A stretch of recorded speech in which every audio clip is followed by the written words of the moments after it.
So Antara, please start. I'm not sitting.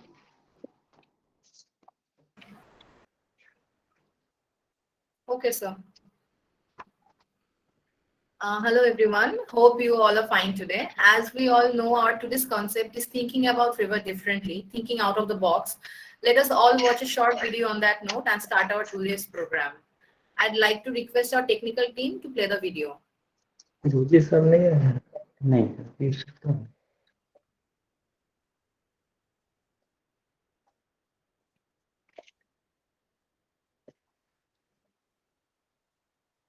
सबका नाम कैसे देख सकते हैं कौन कौन है प्रेजेंट नाम में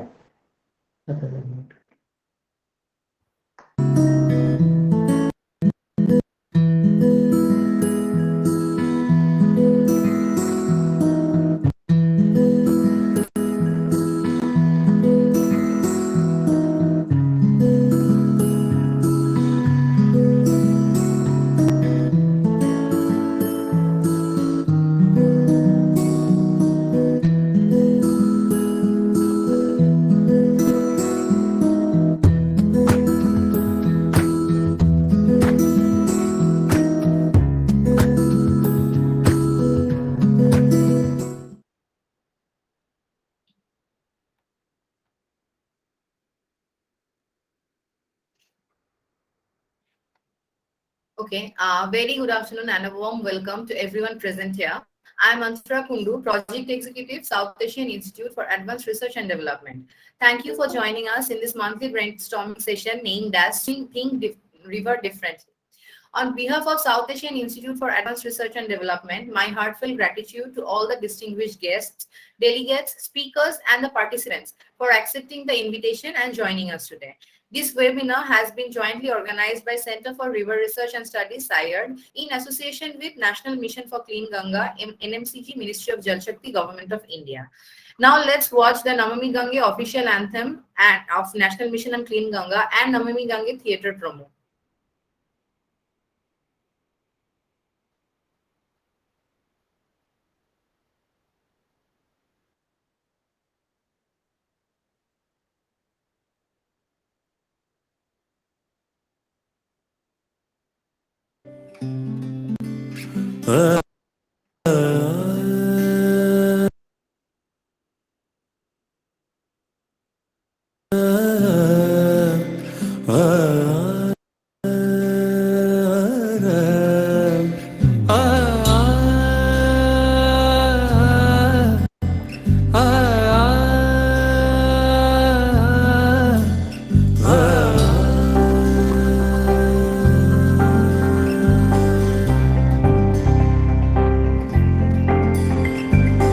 भगवती तव तीरे नीरमात्रशनोऽहम् भगवती तव तीरे नीरमात्रशनोऽहम् विगतविषयतृष्णा कृष्णमाराधयामि विगतविषयतृष्णा कृष्णमाराधयामि सकलकलुषभङ्गे स्वर्गसोपानसङ्गे सकलकलुषभङ्गे स्वर्गसोपानसङ्गे तरलतरतरङ्गे देवी गंगे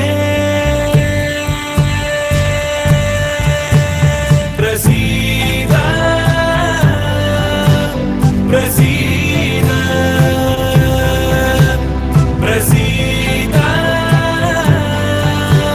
प्रसीद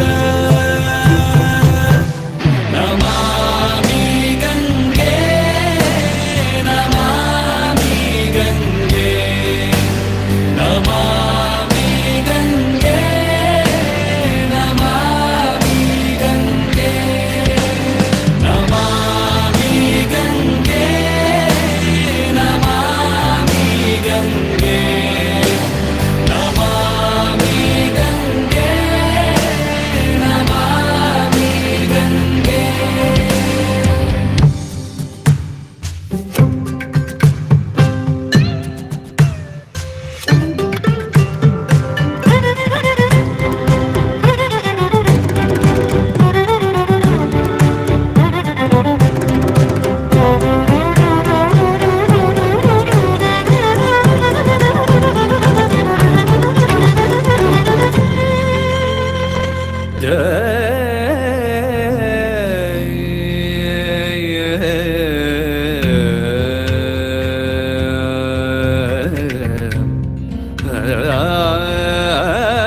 तेरे आंचल तले।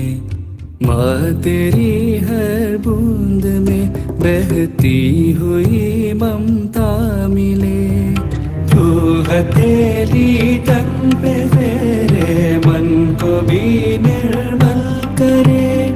जिस तरह को तू छुए जीवन से उसको सींच दे। लेके आया है कोई बस पाप तुझको सौंपने। फिर भी तू बहती चले सबको लगा करके गले।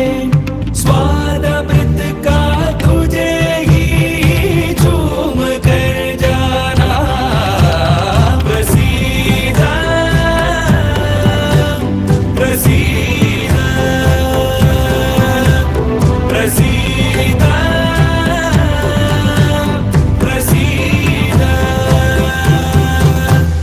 नमामि गंगे नमामि गंगे नमामि गंगे नमामि गंगे नमामि गंगे नमामि गंगे नमामि गंगे नमामि गंगे।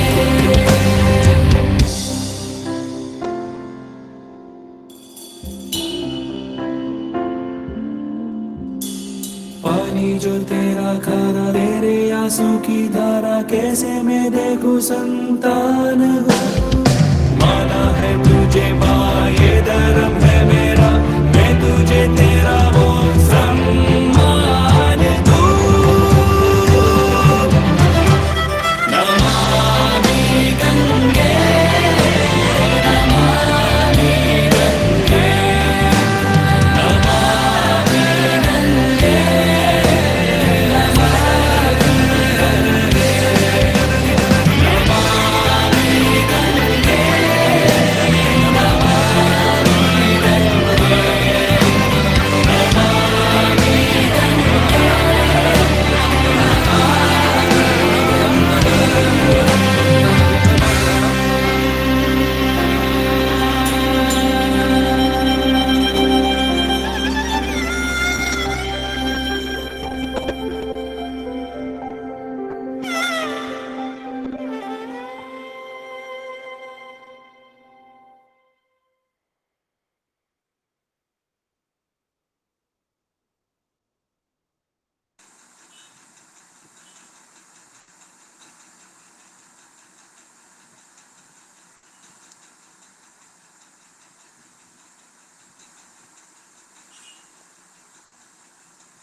क्या हमारी पेंटिंग बनाने से गंगा साफ हो जाएगी? अगर ऐसा है तो हम हर रंग लिए तैयार हैं। क्या हमारे इकट्ठे होने से, सड़कों पर उतरने से, नारे लगाने से वो सुन लेंगे जो गंगा में जहर उड़ेलने से नहीं थकते? क्या मेरे एक पेड़ लगाने से गंगा सूखने से बच जाएगी? अगर ऐसा है तो हम इसके किनारों पे जंगल बिछा देंगे। क्या मेरी हाथ बढ़ाने से बच जाएगी ये जादुई दुनिया? माँ कहती हैं इस माँ को बचाने भी अब लोग जुड़ने लगे हैं, ढूंढने लगे हैं नए नए रास्ते, नए नए उपाय, नए नए तरीकों से वचन दे रही हैं।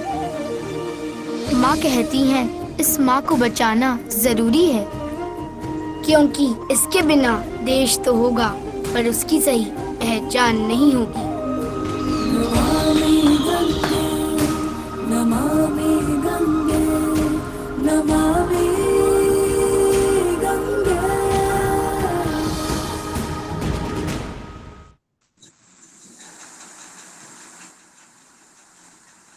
Well, that was wonderful. I believe everybody of yourself, you all have loved the video.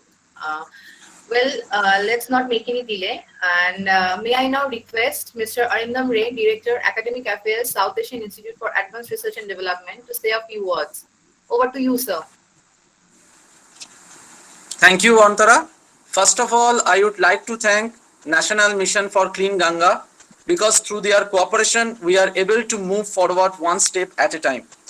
I would like to thank our Chief Guest, Director General of NMCG, Sri Rajiv Ranjan Mishra sir. I would like to thank our special guest, Technical Executive Director of NMCG, Sri DP Mathuria sir. And also thank you to our special guest and dynamic person, Sri Rosie Agarwal sir, the Executive Director, Finance Department, NMCG. And today's session is illuminated by all of your presence. The word river is very familiar to everyone, but the extent of the river and the role of the river in each of our lives may not be known to many. So I can say that why do rivers enthrall us? Maybe it's because they are brimming with life, everything from nibbling midges to flashing kingfisher and trout and salmon wiggling beneath the ripples. Perhaps it is because water is so central to our existence and so vital to life. Possibly it is to do with the tranquility of a river. In the countryside or in cities, the sight of water has an instantly calming effect. All these things come to mind, and instinctively or very consciously, whenever we think of rivers or spend time near them, swimming, fishing, boating, canoeing, whatever, let's take a look at what makes river so amazing. So I will say Antara to take the event forward. Over to you, Antara, and thank you, everyone. Thank you so much, sir. I would now like to request Dr. Bishwajit Roy Chaudhary, Chairman, South Asian Institute for Advanced Research and Development, to say a few words. Over to you, sir. Thank you. Thank you. Good afternoon to all of you on behalf of South Asian Institute for Advanced Research and Development. First of all, I would like to share my sincere thanks to the Honorable Director General, Sir, Sri Rajiv Ranjan Mishra, Sir, of National Director General of National Mission for Clean Ganga, DP Mathuria, Sir, Executive Director Technical NMCG, and also Roji, Sir, though they will not be able to join today, but still I am thanks to them for sharing their supporting hands to us for this for conducting this wonderful event. Though the before I'm stating any brief about SIAD, because everybody know, if they go to the website they can know everything. But recently I am happy to share a good news to all the participants that now through our MOU, SIAD is become a part or family member of NMCG as a regional center in Eastern and Northeastern India.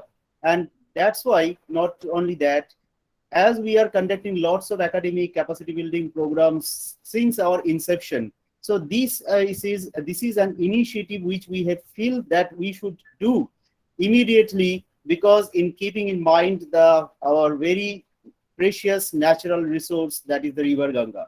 Not only river Ganga, all the rivers is a part of our natural resource, is a part of our lifestyle. It's called the vein of our all socio-economic parameters.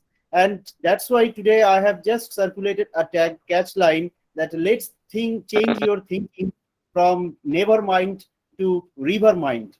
That this is the main thing of this think river differently. Because why think river differently? The river is not, since the beginning from our civilization, we are just taking it as a taker, but not now we have to change our role to the giver.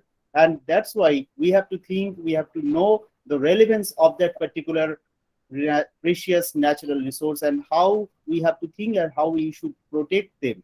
And that's why I think this concept, this monthly webinar series will definitely help to energize your mind, definitely help to think something new, to bring something new in front of you, either by the engagement of different NGOs, the stakeholders, and government authorities, different professors, those who have working on since the very long time, particularly on that river sectors, their either scientific work or through their social work.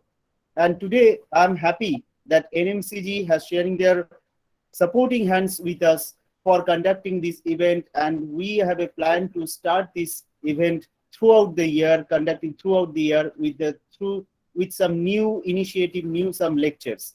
And that's why today I am also give my special thanks to my mentor, my professor, Professor Ashish Sarkar sir, former professor at HOD Government Presidency University, formerly college, along with Dr. Tapati Banerjee ma'am, Director National Atlas and Thematic Mapping Organization, and my sincere friends come one Professor Dr. Pepa. She has joined from Greece, and it's our pleasure that not only from national level, from international levels, people have joined today, and hopefully this agenda we will take in forward in future also in an international level, not only our country's level but also international level. And I would also like to, I'm ending my speech with good news that Kerala Raj Bhavan has also praised this appreciation, and hopefully in future we can also organize this event in Kerala also in Raj Bhavan. So it's not just unofficially I am telling, but hopefully very soon it will be held in Kerala also. So with this, once again, I would share my sincere thanks to all of you. And I will also request to all of you to please share these views, to share these activities of us, our initiatives of us in other people's, in your circle. Will then our initiative will be definitely be helpful, will definitely enlarge itself. So thank you once again. Thank you, Antara. And Rajiv sir, once again, I heartily thanks. Thank you. Namaskar. Jai Hind. Thank you so much, sir. Now it's time we invite our chief guest. Today, our chief guest is Shri Rajiv Ranjan Mishra, IAS, Honorable Director General, National Mission for Clean Ganga, Ministry of Jal Shakti, Government of India. He is an officer belonging to the Indian Administrative Service. Mr. Rajiv Ranjan Mishra is currently at the rank of Secretary in Government of India and working as Director General of National Mission for Clean Ganga. Since 2018, he has spearheaded Namami Ganges program, an integrated river rejuvenation approach with multiple activities spanning 11 states of the Ganga River Basin and creating a model program for river rejuvenation in India. He has been responsible for various policy level interventions, including the Ecological Flow Notification of 2018 and bringing to completion multiple projects for Aviralta and Nirmalta of River Ganga. He is making pioneering effort for developing a framework for planning for river cities by mainstreaming river and water into urban master plans. Presently, he is also in charge of National River Conservation Directorate looking after rivers outside Ganga Basin. A mechanical engineer from IIT Kanpur, he has in the past looked after various departments at state level, such as irrigation, municipal administration and urban development, infrastructure and investments as secretary or principal secretary, and worked in development and regulatory positions at field level. He has attended many national and international level trainings or seminars on various subjects. He also has certificates in advanced studies in public administration from Maxwell School, Syracuse University, USA, public budgeting from Georgia State University, Atlanta, project management from University of California, Berkeley, and leaders in development program for Harvard Kennedy School, Cambridge, USA. I cordially invite you to share your thoughts and opinions with us, sir. Over to you, Mr. Rajiv Ranjan Mishra.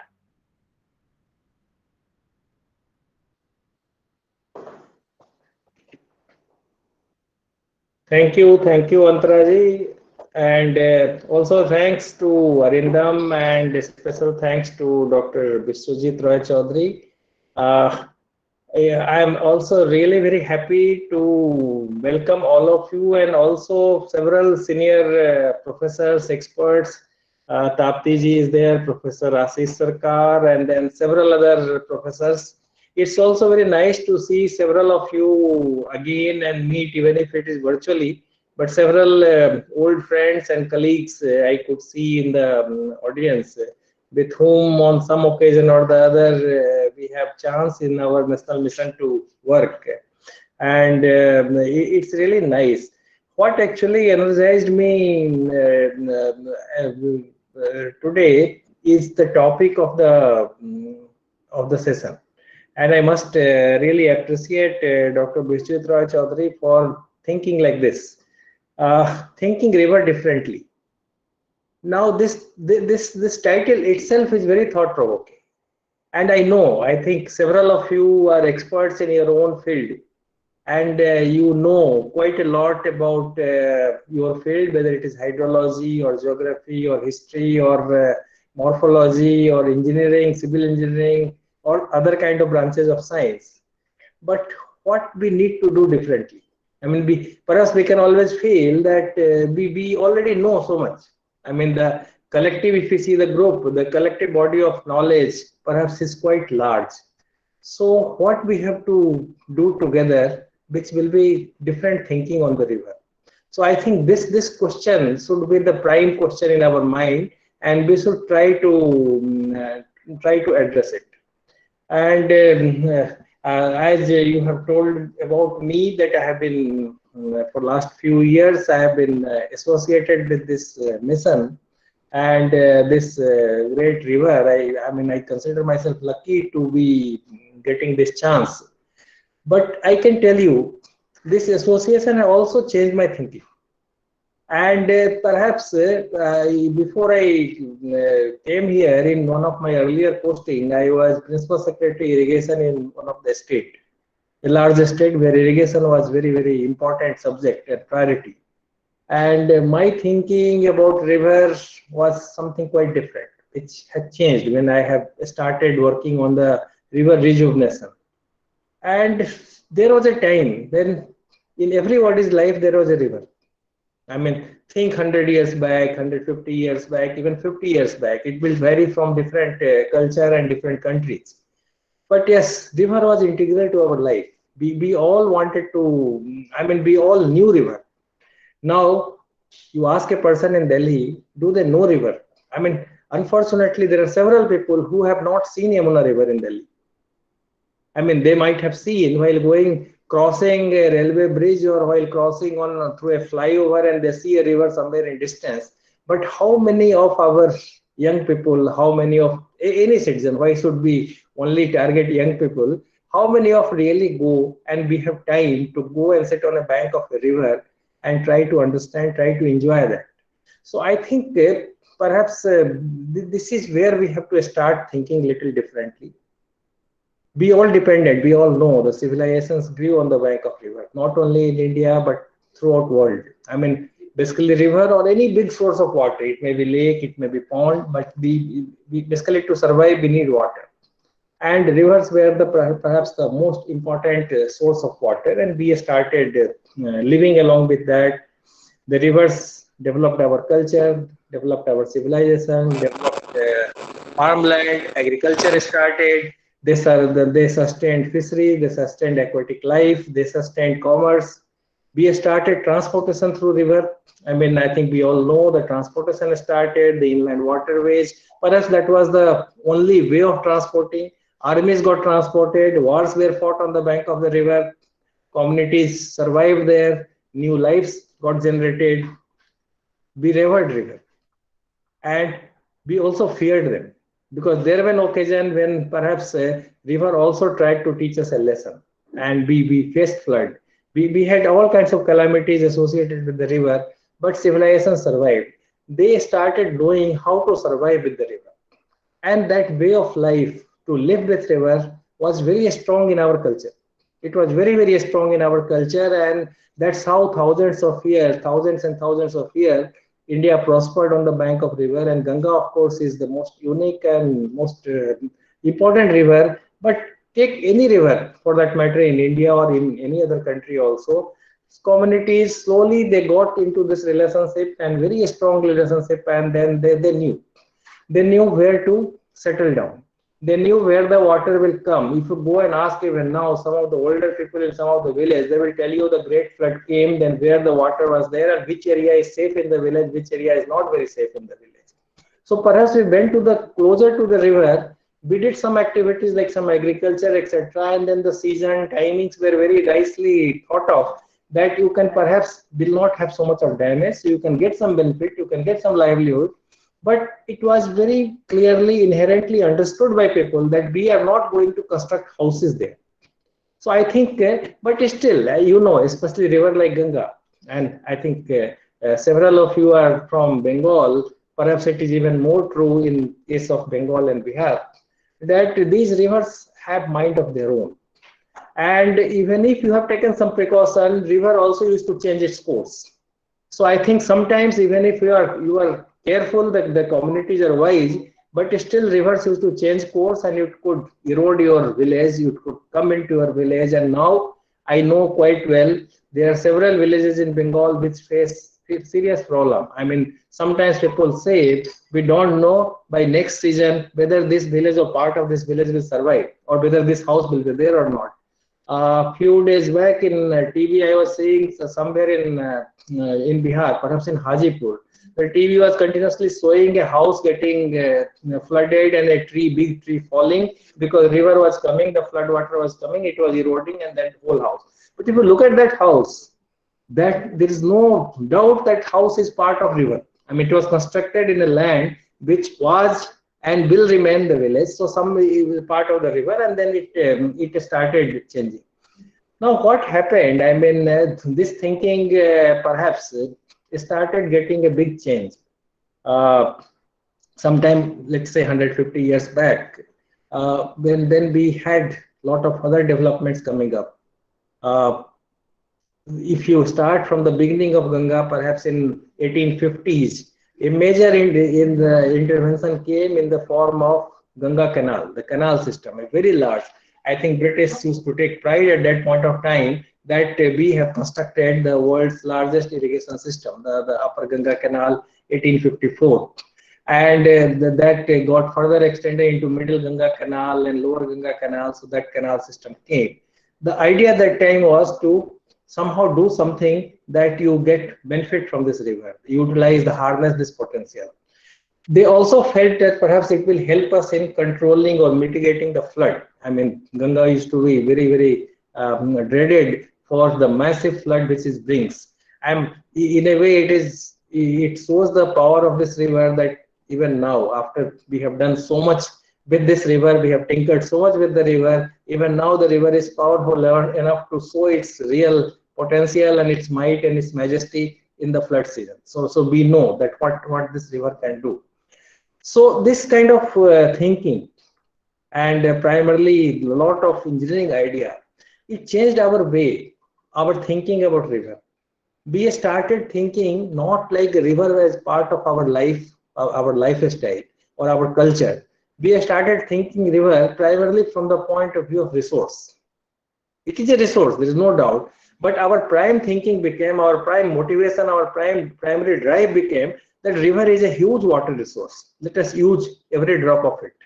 Why this? See, the river flowing, sometimes some of us started feeling, and then very learned people, I am not saying that they did not have a logic, they had a branch of knowledge, a learning to support that, but they started thinking that let us use it, because if the river goes and flows and this water goes into the sea, perhaps it is wastage.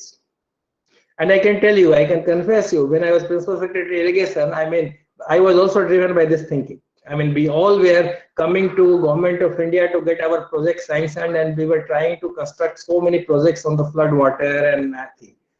I don't say that it is absolutely wrong. I mean, you can do to some extent, but the problem lies where you draw the line, where you say that, okay, I think enough is enough.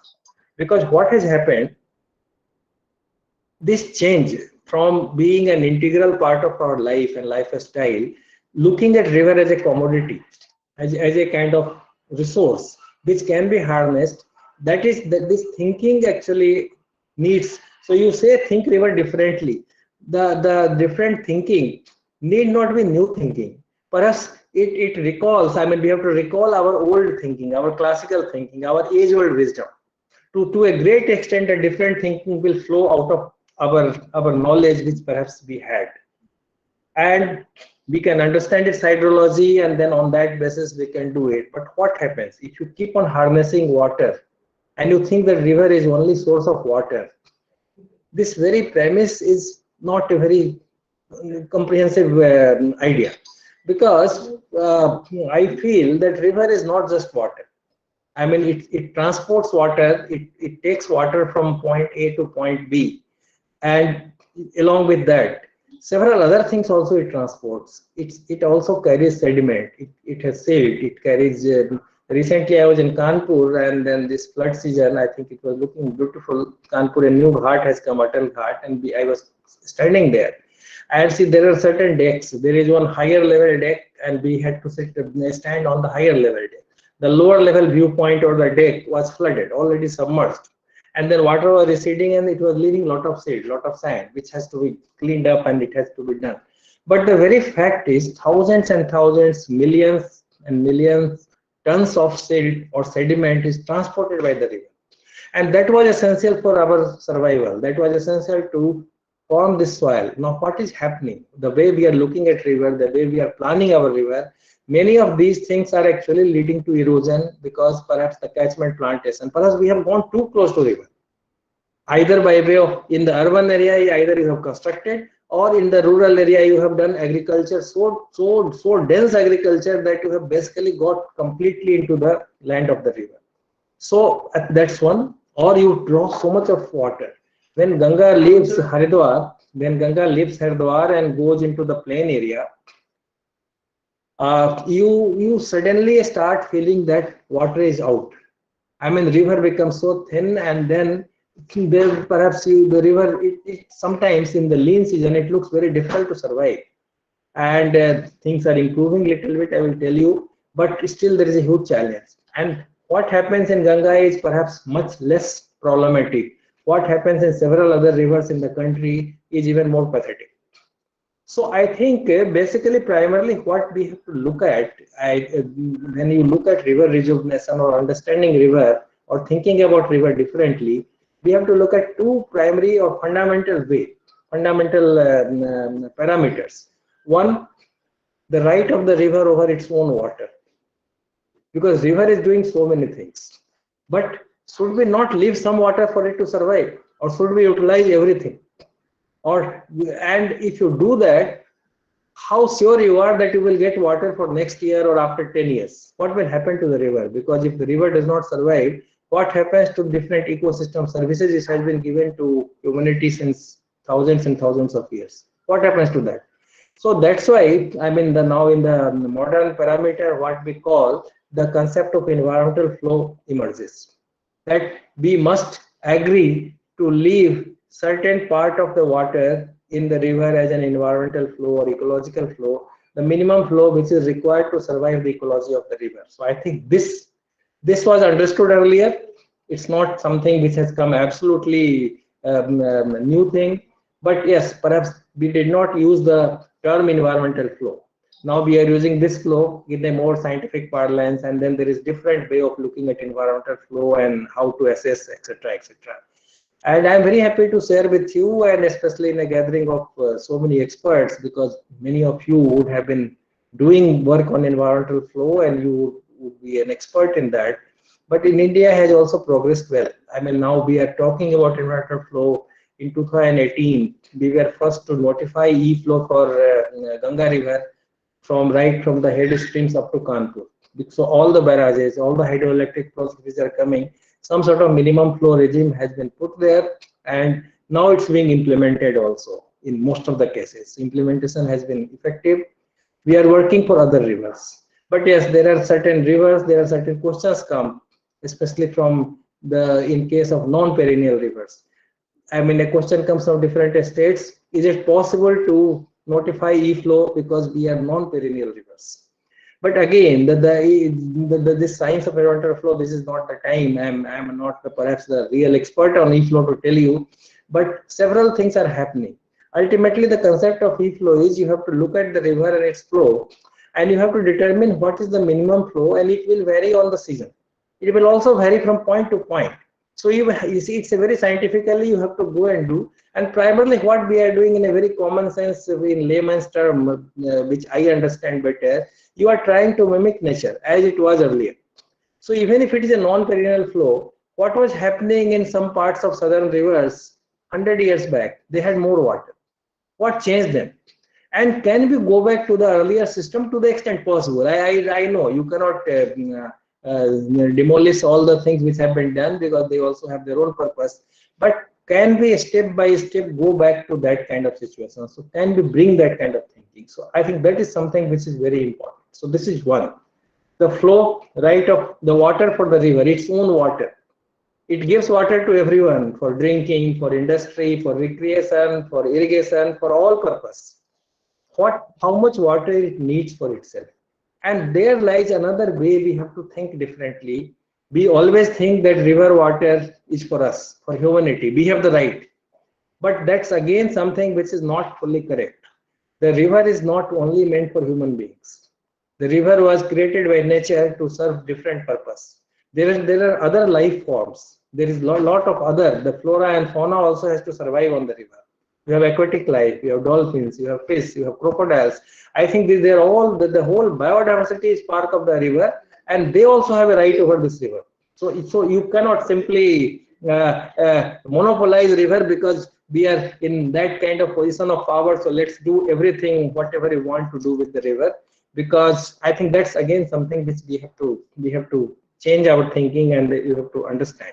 So I think once you look at that, so primarily this e-flow concept, and then when we look at this, when we work on that, and it's still an evolving, growing area in India.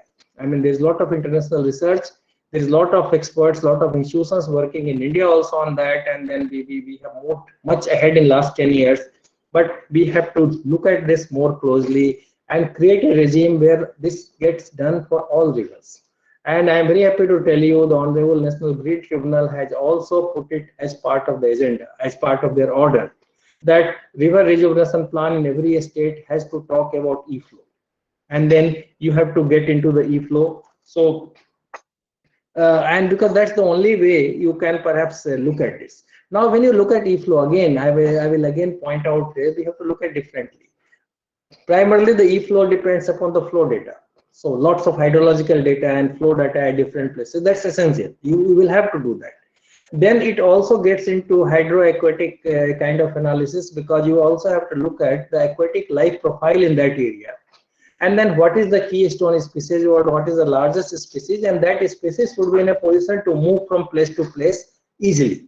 So I think you must give that much of depth of water, which will determine the quantity of water to be left in the river channel, which will make that particular aquatic species survive. Because if dolphin survives in that area, perhaps other lower species will all automatically survive. So I think that happens. But in India, perhaps you also have to look at the other kind of cultural needs. And you have to also look at the local knowledge and customary water management needs. Because we have fairs, festivals, we have got several rituals which also takes place in our rivers. So I think in the e-flow regime should also factor some of these parameters, which is perhaps may not come so scientifically, but ultimately when we try to do it, we will have to look at those kind of positions also. And then all this becomes even more difficult, or even more of a challenge, because in view of climate change, lot of changes will also going to take place. So this is one aspect. I will very quickly also take you, which I already mentioned about, which I talked about, that we are encroaching into the land of the river. So as you have the right over its own water, similarly you have to also respect right of river over its own land. Because I think river is a natural phenomena, it will expand, it will contract. It will not remain static, especially Indian rivers, especially river like Ganga. You cannot channelize, you cannot convert river into a canal, and that's humanly impossible. You may do it, it may, see, for us 100 years looks very long time, 30 years looks a long time. For river 100 years is nothing. So you may feel that you have survived and you have succeeded in taming the river, but maybe after 100 years, 200 years, it will change its course, it will demolish everything which you have done in a very unscientific, unsustainable way. So I think that is something which we have to respect, and we have to think holistically, and slowly we have to learn to live with the river. Now, it's not something which we are talking in India. I think the similar concepts, similar things have already been talked in several other countries. Netherlands, I think we all know, their Room for the River program is nothing but this. Like they try to learn to live with the river, and that's a well-developed plan, because that's a country where it's important for their water security. This is important for their national security to survive, because several part of the country is below the sea level. I mean, so I think unless they are very careful to respect, and one of the proof of their way of living with the river, I mean, better understanding was recently in the Europe also they had floods, because climate change will bring lots of new things in different part of globe, and several of the citizens in Europe were saying that we knew perhaps these are the phenomenon of Asian countries, and how we are having such a kind of severe flood. But compared to many other countries, Netherlands did much better because of this approach or this program of Room for the River. So I think this works if we have patience, if we have the right kind of willpower or political will and administrative will or policy making will. Perhaps it works, it will work, because that's the most natural and most scientific. Similarly, we also talk about some of the basins, talking about a Swan City program. Basically, what we talk about aquifers. I mean, you leave that floodplain, don't really do too much. Even if you do little agriculture, it does not harm so much.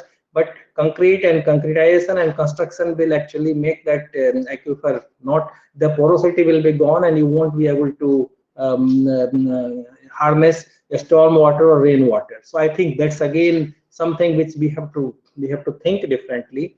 And perhaps another aspect which I will like to tell you, the another third angle before we close, because see, I think pollution we have talked enough. I mean, thinking differently, I mean, one thing is very clear, that we should not pollute. I mean, I think keeping the river clean, not allowing sewage to go, not throwing plastics, I think there is enough discourse on that, and that's something which is basic and we all understand. And there, I also don't want to tell you about what we are doing in Namami Gange, because we have talked about it extensively in earlier interaction also.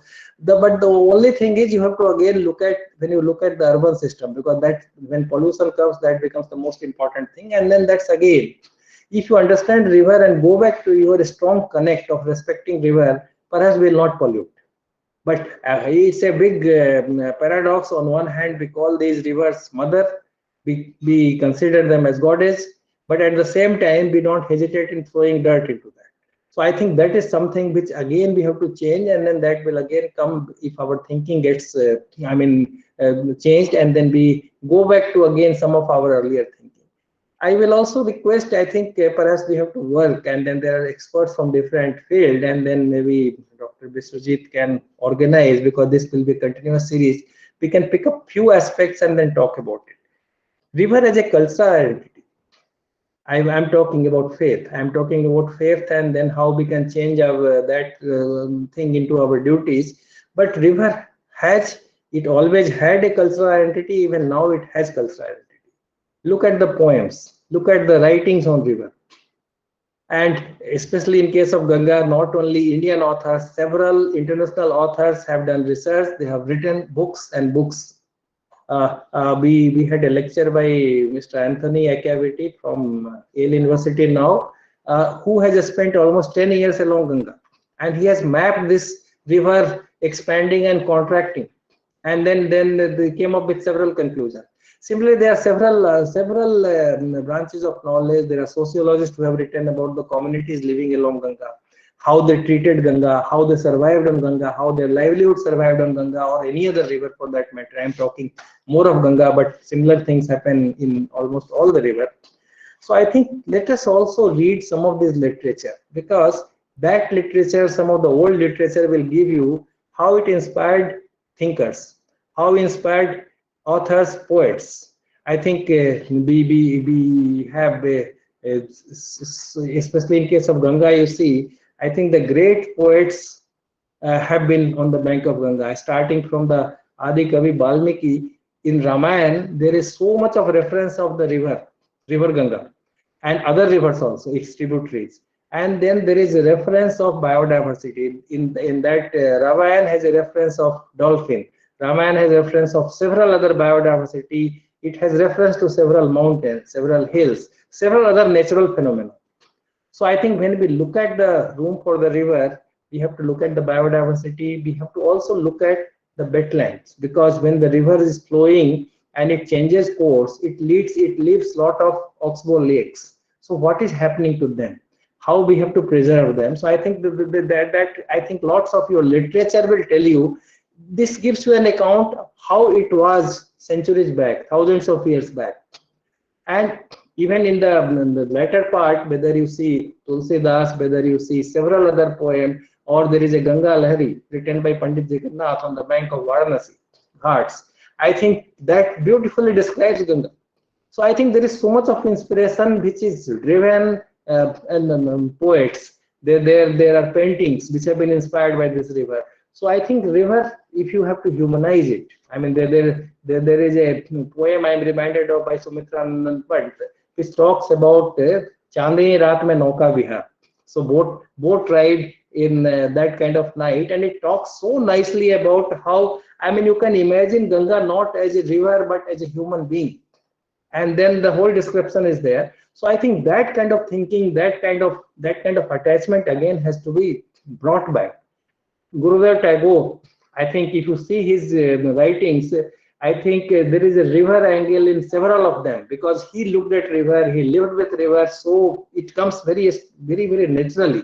He talks about large river and a small river, Boro Nadi and Choto Nadi. He talks about that. So I think that's again a hint that we should not neglect the small river. We should not only talk about Ganga, we should talk about the whole system. We should look at what happens to its tributaries. What is the history of Hooghly River?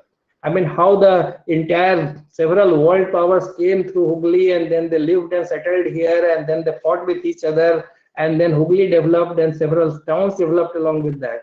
So I think this is also something which has to be again brought back into our domain of thinking and then bring it back.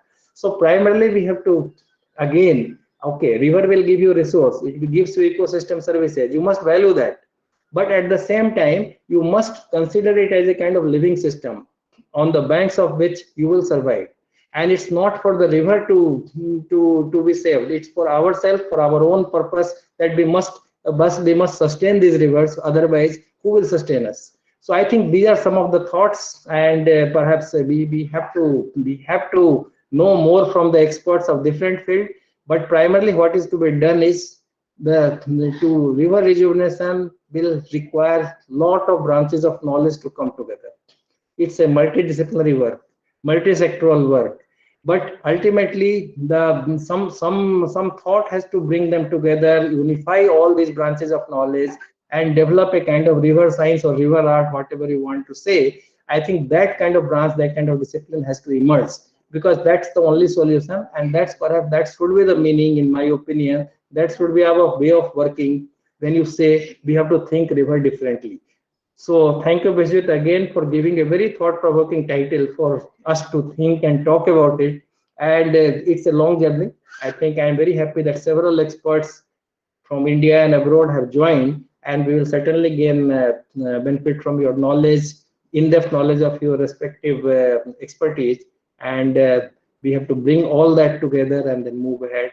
So once again, thank you all, and I convey my best wishes to SciArt and also this Center for River Research and Studies, which you have initiated. I think it will really fulfill a big gap in holistic thinking, and I think we will get a better kind of response and better kind of understanding in future. Thank you. Thank you, sir. Thank you. Thank you so much, sir. You have shared so many information in such short span of time. Thank you for that. We feel blessed to have you here today. Thank you so much. May I now request Dr. Aspasia Pepa, who has joined us all the way from Greece, to say a few words. Over to you, Dr. Pepa.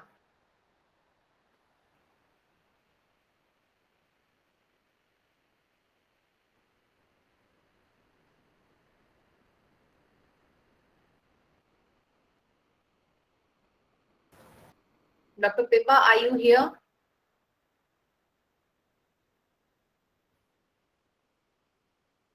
Anyway, Antara, please continue. And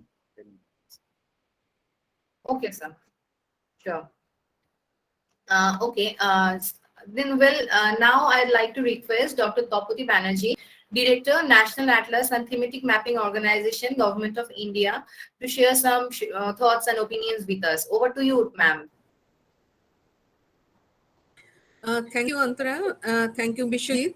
And just now we have listened from DG sir, so NMCG. So I feel Ma'am. he is. Ma'am, kindly on your video. Oh, sorry. Yes. Really, we have enriched ourselves by his thoughts and ideas. I agree with him, really. Actually, when river is actually our life. As he told, that is the primary source of river, primary source of water. And being an Hindu or being an Indian, we always worship our river. And how we worship, if we go to the river front or any river bank to see its beauty, you will find always we feel to touch the river water. And before putting our feet on that river water, we always used to take some water on our hand and put it on our head. It is a usual phenomenon. I will find everyone is doing the same. And as my childhood was spent. I spent my during my childhood near Dakshineshwar temple on the bank of Hooghly River. I used to frequently visited that place with my mother. And once I asked my father about this thought, why we put water on our head before touching it our feet, and he explained this scientifically. And I believe instead of this scientific thought, most of the people, they do it on their heartfelt thoughts and beliefs. And while we do this thing, as we know that there are lots, we use river water in all sectors, like from agriculture to industry. And but what we do, instead of keeping its scientific use or keeping it healthy and hygienic, we used to put every garbages. And in my childhood, I've seen during that puja bhog, what used to cook during the puja time, we used to river water, Hooghly water, directly for cooking. And that is a thought of before 15 to 20 years back. We used to do that. Now we have stopped that one. And even now, after this COVID situation, what of the media publishing, and we now use, even we have stopped using that river water, Hooghly Ganga water, in the puja, daily puja itself. So this is the situation now.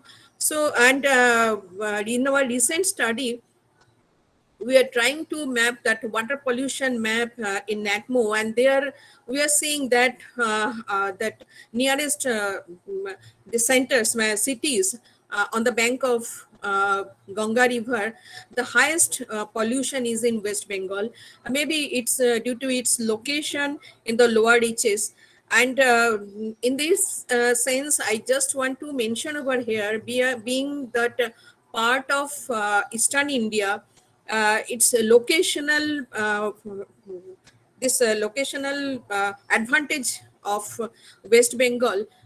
We are lucky enough that we have affluent with river water resources, be it climatic in perspective of climatic situation, or that physical location because of the slope of eastern slope, overall general slope towards the eastern side.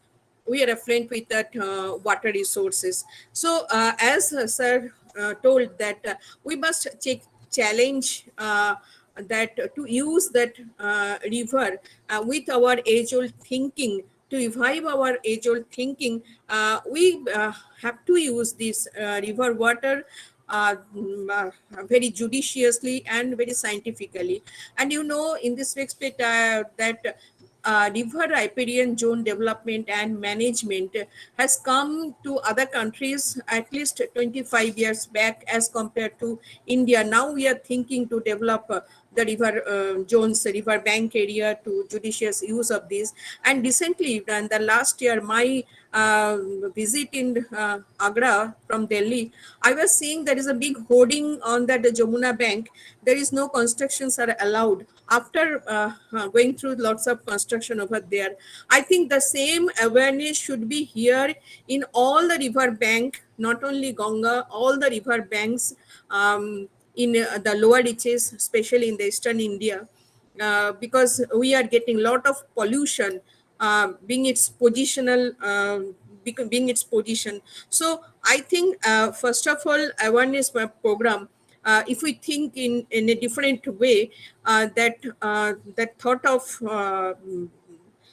management of the river riparian zone, and to avoid that unscientific use of that land resources near on the both sides of that any river, both banks of the river, we have to stop that that construction, especially of that high-rise building, and that industrial before putting any industrial wastage or to the river, there should be the treatment plant.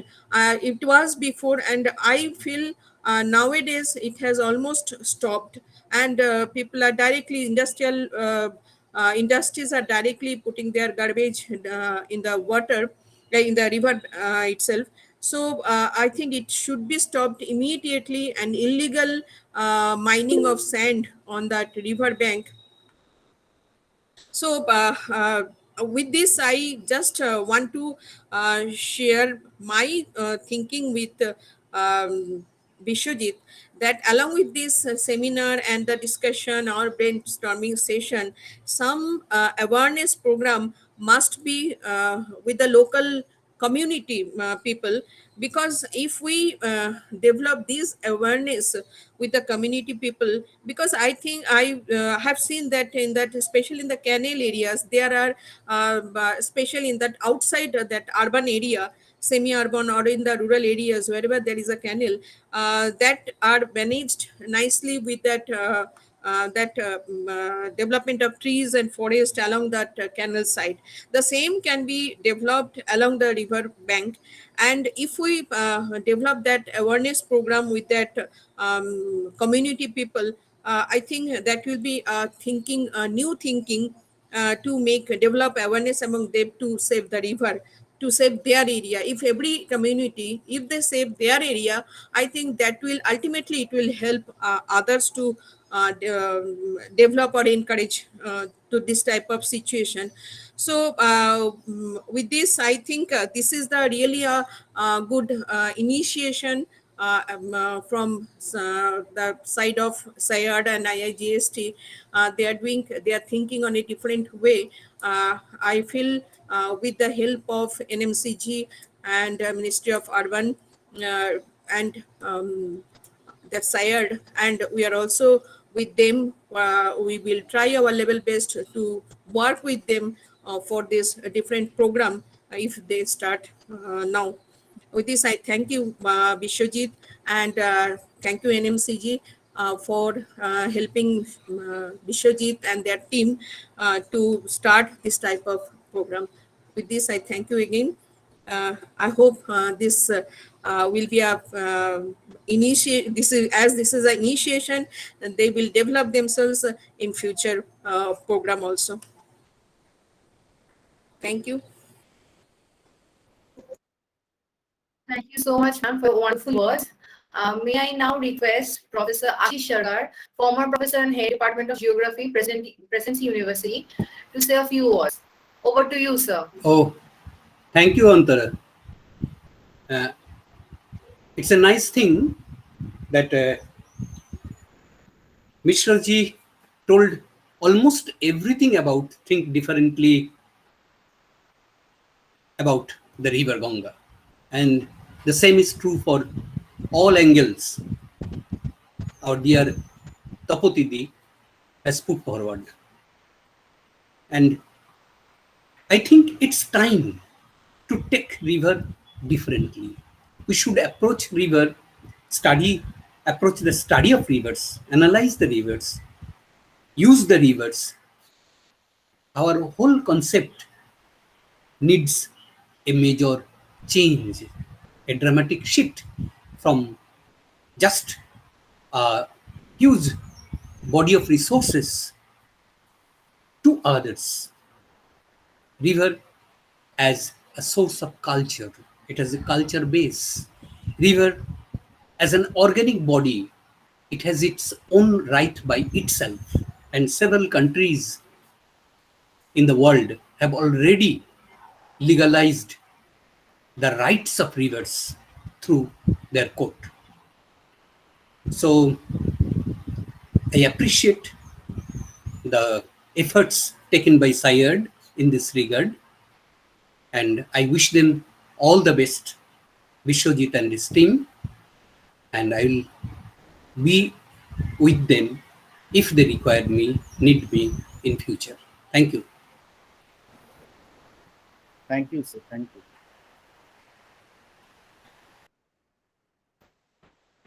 Thank you so much, sir. Well, we have nearly come to the end of our today's session. But before that, I must mention our deepest sense of appreciation to Sri Rajiv Mishra. It's a privilege that a learner like you have accepted our invitation and shared your thoughts with us. I may also like to express our sincere thanks to Dr. Kapil Banerjee for giving an excellent coverage with the idea of thinking river differently. And obviously, my sincere thanks to Professor Ashish Sarkar for taking out his time and joining us today. Thank you. Further, we are grateful to Dr. Vishwajit Roy Chaudhary for taking this initiative and making this webinar such a successful one. And my heartfelt gratitude to Mr. Arindam Ray for supporting us by all means. Thank you so much. As we have come to the end of today's session of this monthly brainstorming session named as Think River Differently, my sincere thanks to each and every who have joined us. And we will surely let you know the next session of this monthly brainstorming session, when will it happen, and the date and time will obviously let you know, and hope to see you all there. So one last time, from the entire organizing committee of SIAD, I thank you for taking out time and sharing your thoughts with us and being a part of this. Hope to see you soon. Stay safe, everybody. Thank you.